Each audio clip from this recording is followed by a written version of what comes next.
चुनाव जो 2024 में शुरू होने वाली थी वो खत्म हो जाएगी? क्या अब कोई चुनाव नहीं होने वाला है?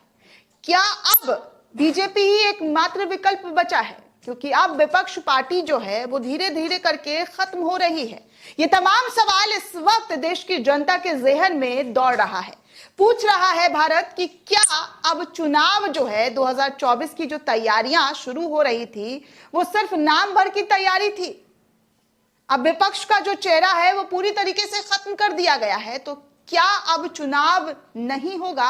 ऐसे तमाम सवाल इस वक्त उठ रहे हैं दोस्तों। अब आप सोचिए कि विपक्ष का जो अहम चेहरा था, देश की जो पार्टी थी, सबसे बड़ी मुख्य पार्टी विपक्ष की, उस मुख्य पार्टी के विपक्ष के जो सबसे बड़े चेहरा थे, सबसे बड़े नेता राहुल गांधी की सदस्यता खत्म कर दी जाती है। और अब कुछ दिन में 30 दिनों का मोहलत दिया गया है फिलहाल, लेकिन अब वो सदन के अंदर नहीं जा सकते हैं, लोकसभा के अंदर नहीं जा सकते हैं, जनता की आवाज, जनता के मुद्दे नहीं उठा सकते हैं। वैसे भी जनता की आवाज, जनता के मुद्दे उठ कहां रहे थे? आपको पता ही है ना, हर दिन सदन की कार्यवाही शुरू हो रही थी और हर दिन सदन की कार्यवाही स्थगित। कहां जनता के मुद्दे उठे नहीं ना। जब से राहुल गांधी विदेश से आए हैं तब से एक ही बीजेपी के नेताओं की तरफ से मांग की जा रही थी कि राहुल गांधी माफी मांगे। राहुल गांधी ने देश की अस्मिता के साथ खिलवाड़ किया है, राहुल गांधी ने देश विरोधी बयान दिया है, और राहुल गांधी और तमाम कांग्रेस पार्टी कह रहे थे कि उन्होंने ऐसा कुछ नहीं कहा है, उन्होंने मोदी को बोला है, सरकार को बोला है, तो इसमें देश मोदी तो नहीं हो सकते ना, तो हम माफी नहीं मांगेंगे। उसके बाद धीरे धीरे करके सदन की कार्यवाही ऐसे ही स्थगित होती रही, विपक्ष ऐसे ही हंगामा करते रहे, पोस्टर बैनर लेकर सड़कों पर उतरते रहे, और आज तो विपक्ष का मुख्य जो चेहरा कहलाता था राहुल गांधी, वो पूरी तरीके से खत्म हो गया है। तो ऐसे में लोग अनुमान लगा रहे हैं कि क्या अब चुनाव नहीं होने वाला है?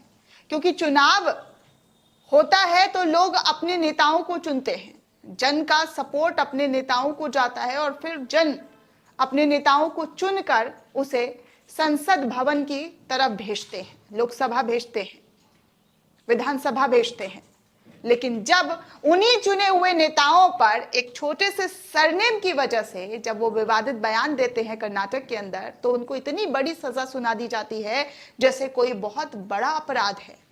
तो इसको देखते हुए देश की जनता के दिमाग में अब ये सवाल खूब तेजी से दौड़ रहा है कि अब चुनाव शायद जो है वो नहीं होने वाला है।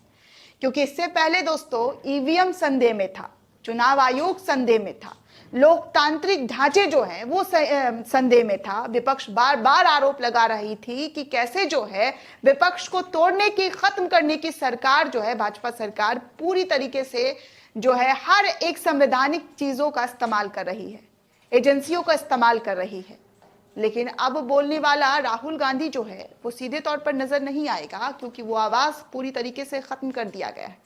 आगे क्या फैसला लिया जाता है वो तो 30 दिनों के अंदर पता चल जाएगा दोस्तों, लेकिन 24 घंटे में जो फैसला लिया गया है उससे एक बात जरूर साफ हो रहा है कि विपक्ष का चेहरा जो है वो खत्म हो गया है। अब 2024 क्या भाजपा अकेले चुनाव लड़ने वाली है? ये तो भाजपा ही बता सकती है, क्योंकि जो चीजें इस वक्त देश में नजर आ रही है वो साफ तौर पर दिखाई दे रहा है कि लोकतंत्र की धज्जियां कैसे उड़ाई जा रही है, लोकतंत्र का खात्मा कैसे किया जा रहा है, वो इस तमाम रिपोर्ट से, तमाम खबरों से साफ तौर पर नजर आ रहा है। लोग अपनी अपनी राय सोशल मीडिया पर धड़ल्ले से शेयर कर रहे हैं, और ये भी पूछ रहे हैं कि कैसे जो है इन तमाम चीजों की वजह से लोगों को चुनाव जो है कराने की एक जो वजह है वो नहीं रही है।